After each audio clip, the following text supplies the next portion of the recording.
Hello guys, তো কেমন আছো? আশা করি ভালো আছো। তোমরা জানো আমি আমার নতুন বাগান করছি। বাগানে দুইটা এই এলোভেরা গাছ আছে, আর এই গাছটা ছিল পাথরশিলা, আর এইগুলো হলো ঘাস ফুল।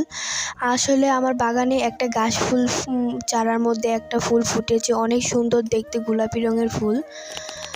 এই যে এই ফুলটা একটা গাছের মধ্যে হয়েছে, আর বাকি গাছগুলো কলি ছোট ছোট হবে।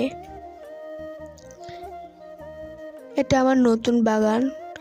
আর জানো, একজনে আমাকে একটা একটা চারা দিয়েছিল, সেটা সুন্দর লেগেছে বলে আমি এই চারাটা রেখেছি। এই যে এই চারাটা, কথাই বলছিলাম, এই চারাটা দেখতে কিন্তু অনেক সুন্দর, তাই এটা আমি রেখেছি, নয়তো রাখতাম না।